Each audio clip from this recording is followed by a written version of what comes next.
Hello, I went camping in the Lake District, which is an area in the northwest of England. Got mountains and lakes or tarns halfway up, and really beautiful. So I went there. I had a little bit of a mapping moments that I talked about, so I'm going to go through that, and you can see what I did and where I went.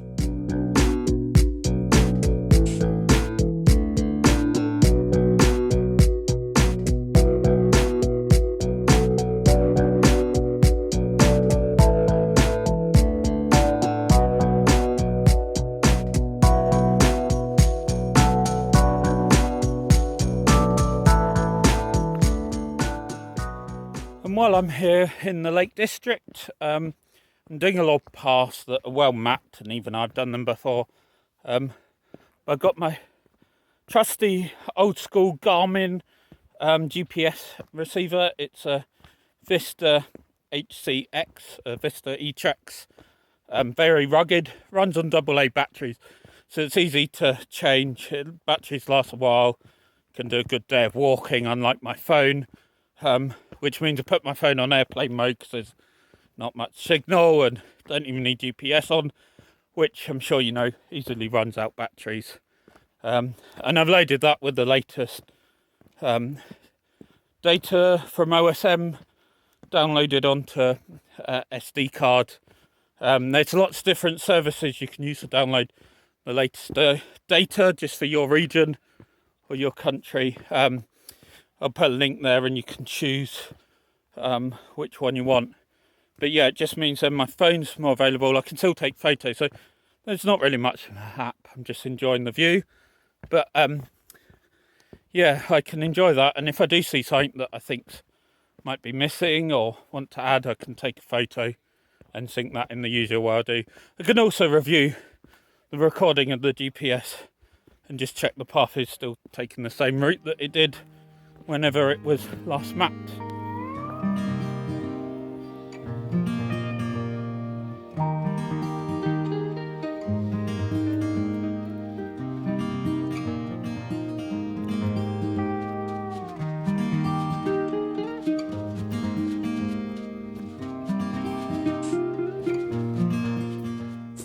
Okay, so I won't fully go over the details of the Garmin etrex, but it's turn it on, and if you got it set up, it records kind of straight away. There are the AA batteries in the back, so I've taken this off, and with OSM and I plugged my phone in and I take the GPX. If we look at the map here, not the map, if we look at my computer, you can see basically the Garmin has a tiny micro SD card, and it gives me these GPX traces, which I'm just going to cut, and I'm going to paste there. So just like the GPX files I get out of OSM and I've got some other files on the Garmin there, and the Gmaps up. That is what I have previously downloaded from a website, links in the description, that creates this file so I can get OpenStreetMap on my Garmin and see what's there. There's probably tutorials all over the place for using the Garmin. But then in JOSM, so I go file open and just check when was I there. So I can open all my files from my Garmin basically, and there are a few occasions that I used that I used SMN. So you can see roughly where I went. As I say, this Lake District, it's great. Maybe it's not mountains by everyone's standards, but yeah, it's one of the best places to do some hiking in the UK. So this just becomes a bit more to manage. You kind of want to slide these around. We select that and we'll go view, zoom to layer. Seems that day was just where I was camping. So let's do that. View, zoom to layer. So this is where I did my favourite walk. What's this Stickle tarn? So if we go import images, I did take some on the second, didn't I? There we go. No GPX, I have to select the second. Correlate, there's 6 photos I took. So yeah, I took a lot of photos just from my tent, enjoying the scenery, and that's my friend taking a photograph. But what I can do down here, now this is a big area, like from that, I'll have to, it's a big area, but I can just download the data, yeah. Because I know it's the Lake District, it's rural, there's not a lot of data there, that doesn't take too long. Maybe there's more than I realised. But you can see my GPX trace from there to there. That's what, 650 metres I can see down at the bottom. Doesn't gives me that. But anyway, so I know I started up here, and as I say, I've been here in previous years. GPX trace, I seem to be slightly off the path. It's a bit of a gully where this water goes down, so you can see it jumping a bit over the place. That does look like that could be a detour. Maybe I should have looked at the GPX a bit more. I think I probably sat on a rock there, which is what jumps around getting confused. You can see, following the path up, that was a bit of a scramble.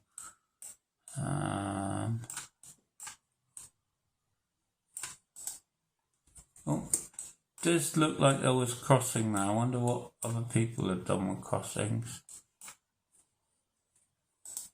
So that's forward stepping stones. So I think there was probably a bit of a...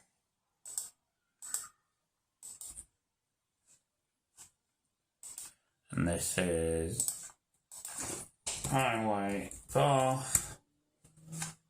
And then we'll take that as forward stepping stones. Yeah. And then...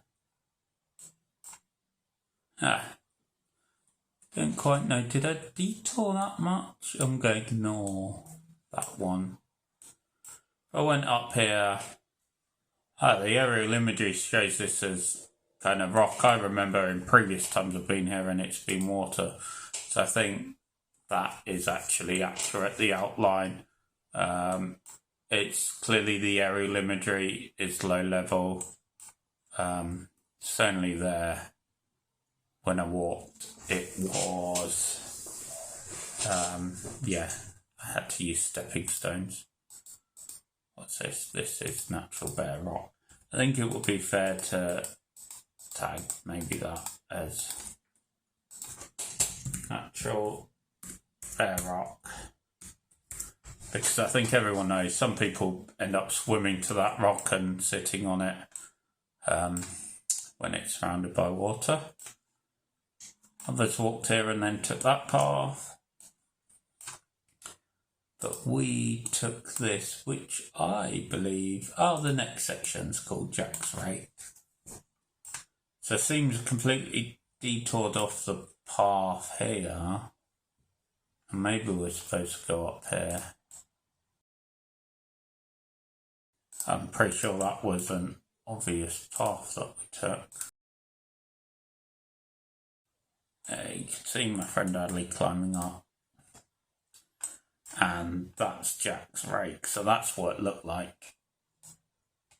It was steep, I'd have to struggle a bit.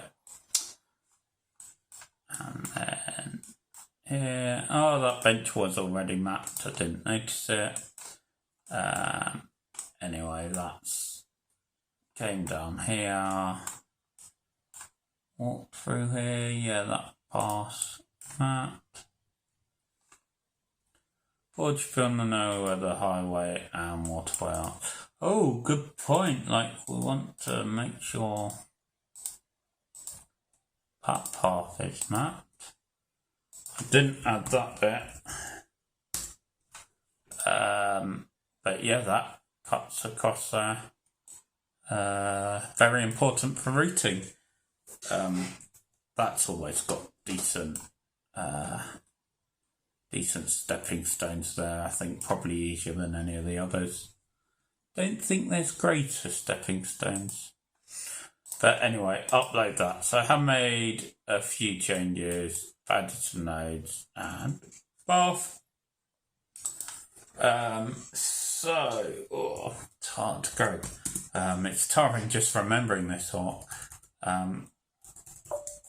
Minor adjustments on the Stickle walk in Lake District. And I can go settings, I can go survey date 2022 06 02. Upload those changes. That's not the only day I spent in the Lake District. Was it always that nice and great views?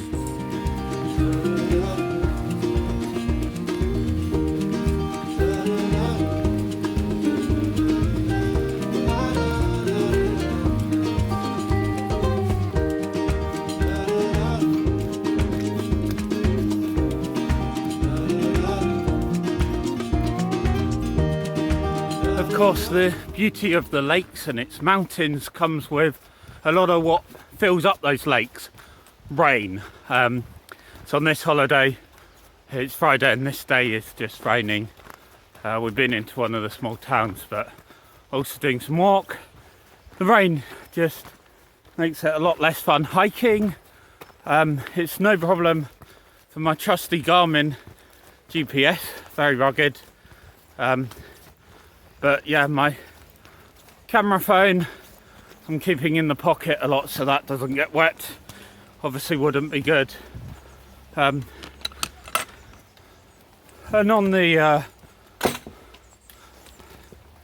Garmin I can see that the paths I'm on and the paths to the side are all mapped, but I can still get a bit of a look at things I've missed and just get the camera out briefly to take a photo of a house name that's not been noticed, or things like that. Yeah, as I say, it's mainly well mapped, but I'll just do some checking and try and enjoy the walk and the steps.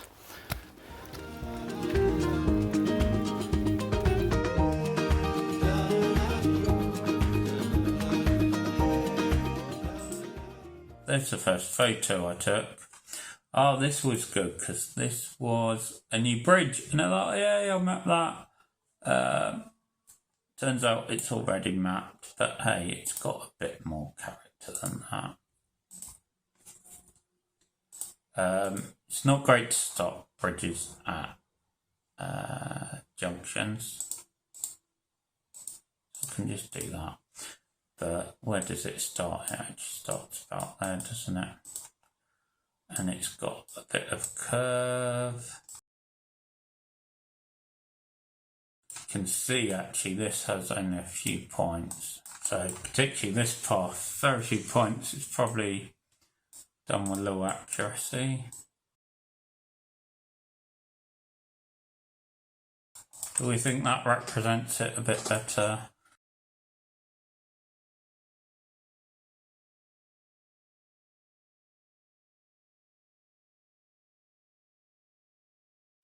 There we go, someone might tidy that up more later. Okay, next photo. Oh, paths going all over the place. Oh yeah, because there was like a bridge up here. But then there was also, if you didn't mind going wet,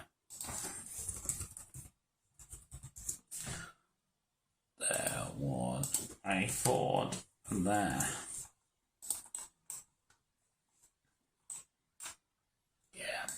the beach could probably get past it. Someone's been doing some good mapping here. Wouldn't be surprised if it's Patrick. Can look at the... Oh, Gurgly Pipe does a lot of mapping in the Lake District as well. Don't think I've ever met Gurgly Pipe, not to my knowledge. But yeah. So I walked along here in the rain. It was then back on the road for a bit. Nab Cottage, which was already mapped. The thing is about all these houses is you had to, if you're just driving past as most people would, it's hard to get photos. House name is Rydal Home. That's up there. And this swanky, but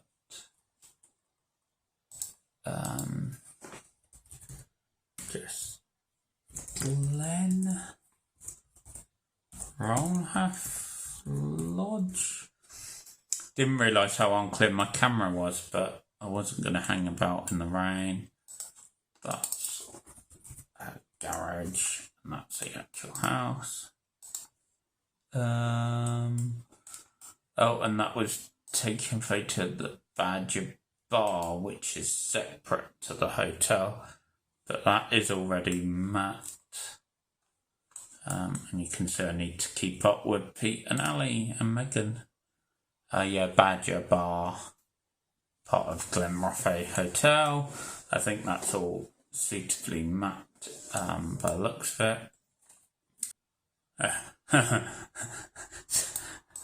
Someone's used the, so if you select an area you can press O to make a nice circle. That little, first of all, that's not a service. Wow, it's surface compacted, but I think I'll call that track. And oh, it was not that round at all, it was more like this.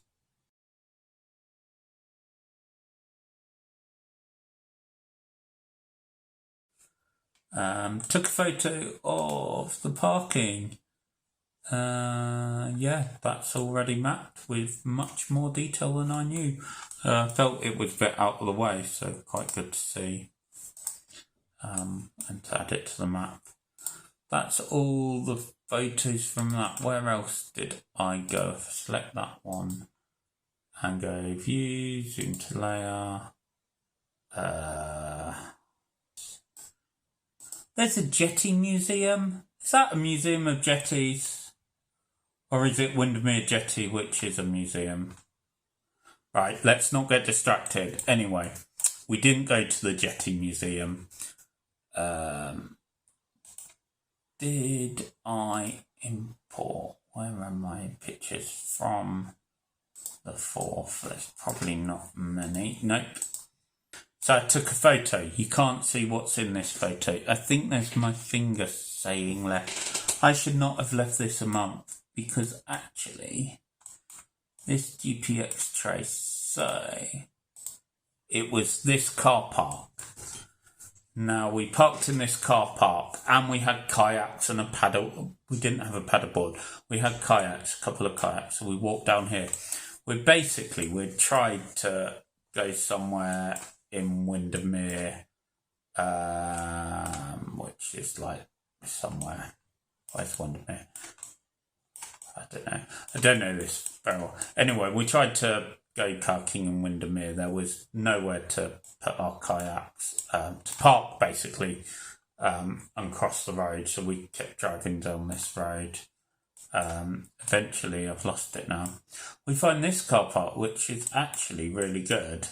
Because there was this place, it's mapped as a leisure sports centre. Yes, it was a bit, it was kind of a paddleboard rental, which was quite handy. It advertised as a coffee shop from the car park. It was a coffee van, that's not really permanent, I can't really map that. There was a there were more paths. This one went up here. Oh, there were so many paths. There's so much mapping to do here. Guys, someone needs to come here because, yeah, so this was a nice grass area. There were people having picnics. This playground was just pretty awesome to stumble upon, especially when you're with a 3-year-old. That kept him entertained for a bit. It was a bit of a walk. What's that? That's like 90, that's about just a little less than 200 metres. We had to walk down there. But that's not bad. Car park was full. I kind of almost don't want to map this. It's good someone else mapped the car park because it was just such a convenient spot.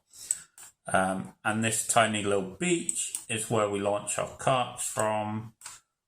Great place to kayak. But I was going in water, so I didn't have all my stuff. Did not have my camera phone in my pockets. Couldn't take photos of things like this. Have to use my memory, which is why it's so important not to leave it a whole month, guys, until you do your mapping. Yeah, so that was steps down. I remember the steps. Not too bad. They were gradual enough to carry a kayak. But what was really helpful, I thought was really good, there was an emergency life ring. I'm sure we took it like that. Let me just check that. There was also, interestingly, an emergency pole.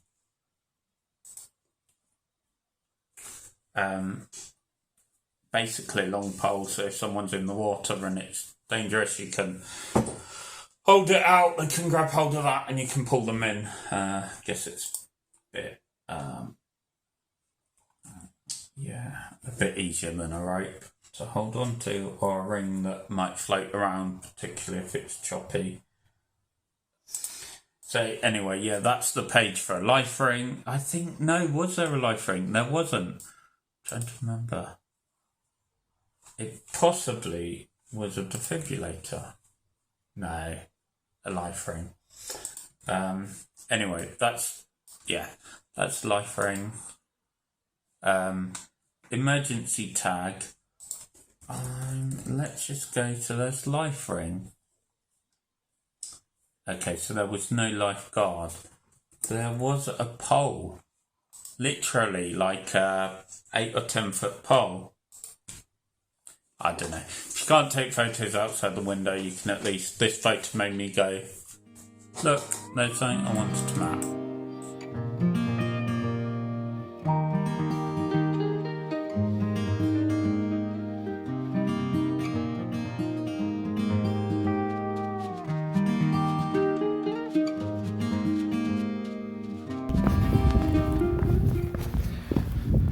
And even on the last day, as we drive home back to Durham out of the Lake District, we stop for a nice walk up another mountain, up Cat Bells. Still, the paths here are all well mapped, which is good, but I keep my eyes open. I do a bit more mapping. We're struggling to find a parking space, and so it's handy when you can't just park anywhere on the road. I will mark where we found a parking place at the side of the road that wasn't mapped. And also the path we went up, I think they're trying to stop people use to minimise erosion, so I'll mark that as closed. And got to the top of Cat Bells. Often at mountains in the UK there's a trig point of the Ordnance Survey. And I find it kind of a bit of a religious thing to just, tap that, touch it, thank the mappers of centuries gone by that triangulated the whole of the UK, mapped it all out and had a reference system. There wasn't one at Cat Bells, but there was a kind of stand, a cairn with a plaque about the different directions and different hills you can see. So just little bits of mapping on this holiday, but enough to keep me interested, enough to keep the map updated while I look where I'm going and try not to fall down these rocky steps.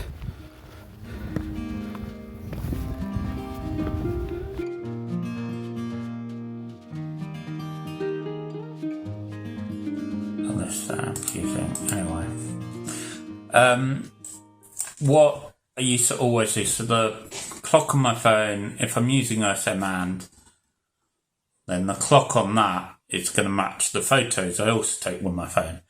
However, my Garmin's actually got really good clock because it's taken it from the GPS signals and it needs that to get the location. It could be out of sync with a camera, unlikely, but I'm going to move those ones. But with these photos, when I correlate to GPX, I can actually use a photo of an accurate clock and go with this one, and then I can actually say we're a few seconds out, and that makes it even more accurate. So then we can see, why did I take, pointer scale, so we were finding our way to Cat Bells. Oh, look at that jump map. Took a photo, then saw, of course, someone's mapped it well. And there's always things you find to map. That's the town map they've got.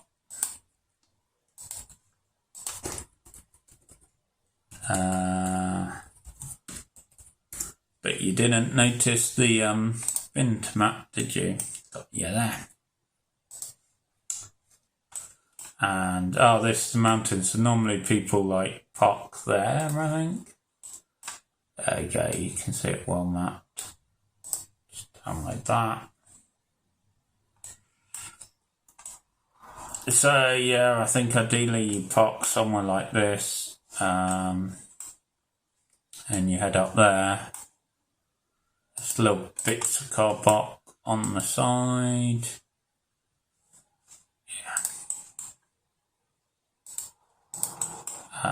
But we kept going because we couldn't find parking space.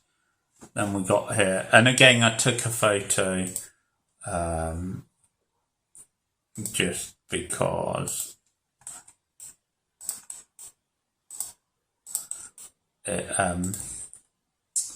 it reminds me there's a reason I'm taking when we went up here, there was a little fence here that had that sign that said, sign somewhere there saying, actually no, if we went up there, like that, maybe. Yeah. I think we went all the way up there. So yeah, it said, please, we block this off to avoid erosion. To curtail it. And it looked like that just meant that section there. So we walked there and then went up here. Interesting, I don't remember that. Noticing that. And then we went up here and we saw actually there was also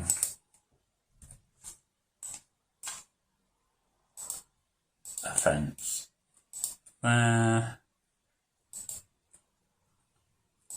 Something like that. Because we just cut round. And so I think actually they don't want anyone up any of this. Actually, a description, because a note's kind of for other mappers. A description is more often used for people that might just be using the map. So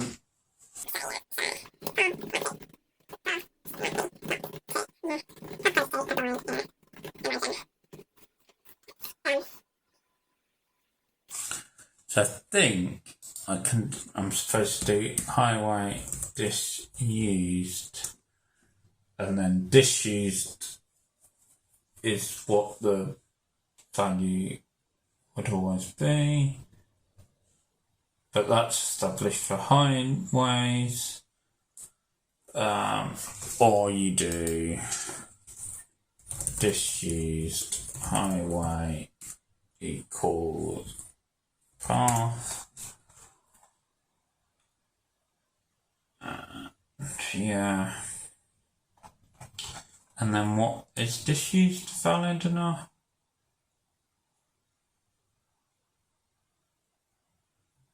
Abandoned?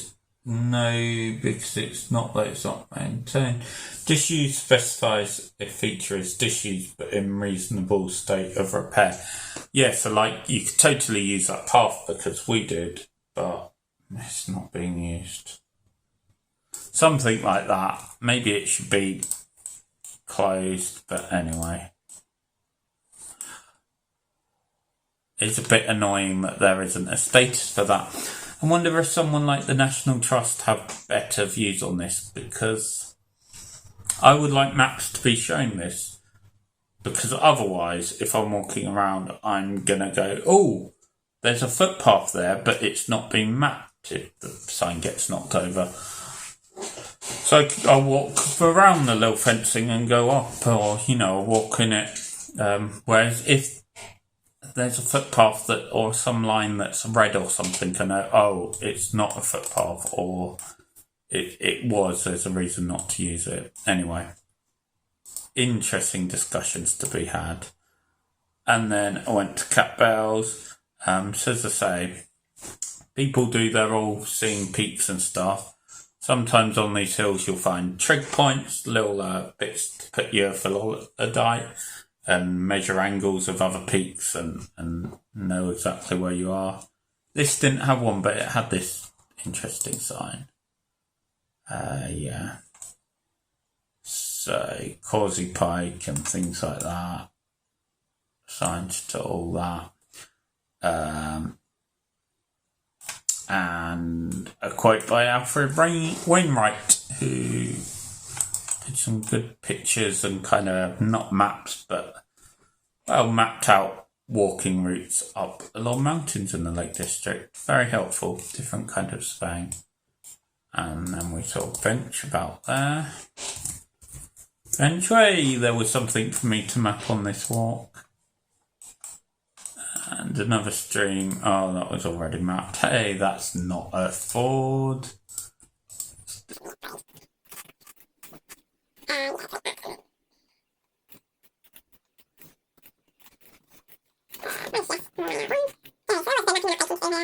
That car park. Ooh, capacity 4 to 5, depending how well you park. And that's us back at the car. With me taking a photo, just so I had that chance to explain. I have no idea what that photo is about. Probably saw the post box. Anyway, that's my trip in the Lake District. A few places I stopped off at. Yeah. And I don't think there's much on the map of the before and after, because it's just little bits I did. But you got an interesting bit of chat about that. So I hope you enjoyed it.